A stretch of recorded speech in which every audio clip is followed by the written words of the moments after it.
Assalamualaikum warahmatullahi wabarakatuh.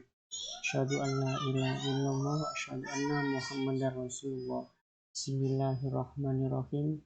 Saya Ubaidillah Fajar Anki, NIM 182071900022 akan mempresentasikan tentang Alif Lam Mim tafsir dari Ar-Razi jilid 2.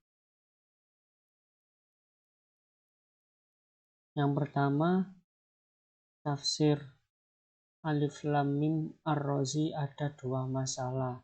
Yang pertama, disebutkan dalam Al-Quran sebanyak 6 kali sebagai pembuka surat, yaitu surat Al-Baqarah, surat Ali Imran, surat Al-Ankabut, surat Ar-Rum, dan surat Al-Luqman, dan surat As-Sajdah. Para ulama memiliki pandangan berbeda-beda mengenai lafaz tersebut. Menurut Ar-Razi, perbedaan itu dapat diringkas menjadi dua. Yang pertama, yang tadi, yaitu kelompok mengatakan bahwa Alif Lam Mim merupakan rahasia yang maknanya hanya diketahui oleh Allah. Dan yang kedua, mengatakan bahwa lafaz tersebut diketahui maknanya oleh manusia. Kelompok yang pertama itu mendasarkan pendapat pada ucapan Abu Bakar radhiyallahu anhu dari Ali bin Abi Thalib dan ucapan sebagian arifin orang makrifat.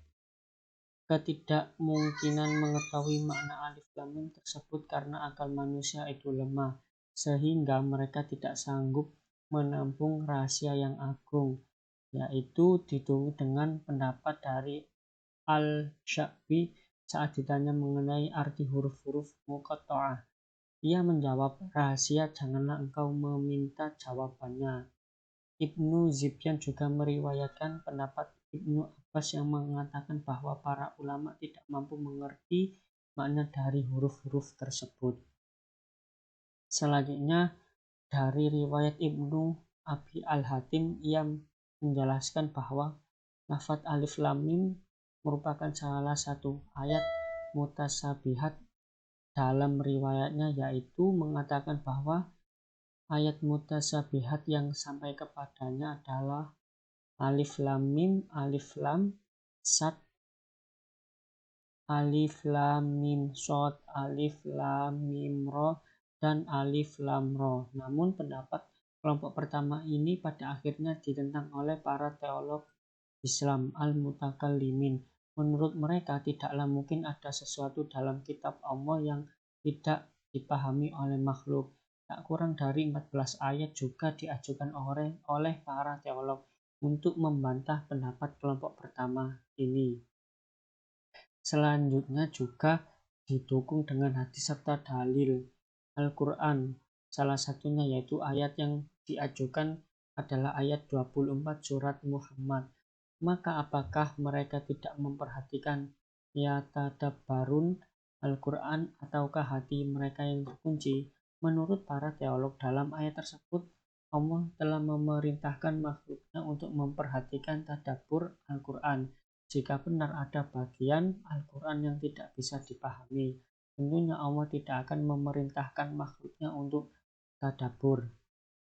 Berbeda dengan kelompok pertama, kelompok yang kedua ini menganggap bahwa Alif Lam Mim dapat diketahui meskipun ada kesepakatan di antara para ulama. Kelompok ini hampir selalu mendapat pendapat yang berbeda-beda terkait makna Alif Lam Mim.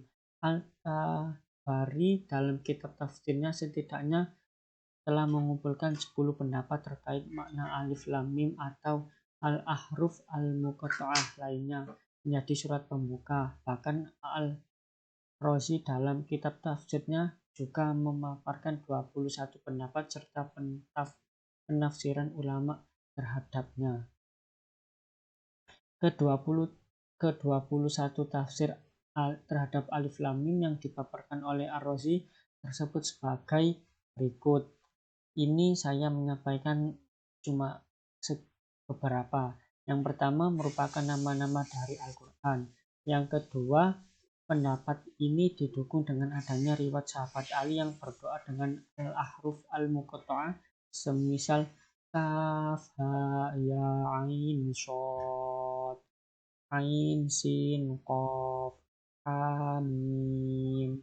Itu. Yang ketiga merupakan bagian dari nama-nama Allah yang dikatakan oleh Sa'ad Ibnu Zubair bahwa alif lam ro, alif lam mim, nun dikumpulkan menjadi salah satu nama Allah yaitu Ar-Rahman. Hanya saja kita tidak mampu untuk menyusun huruf-huruf dan selebihnya. Yang keempat merupakan pendapat dari Al-Ghalabi dan Qatadah. Yang kelima, tiap-tiap huruf menunjukkan salah satu nama serta sifat Allah. Yang keenam, sebagian huruf menunjukkan asma al-zat, sedangkan sebagian yang lain menunjukkan asma al-sifat.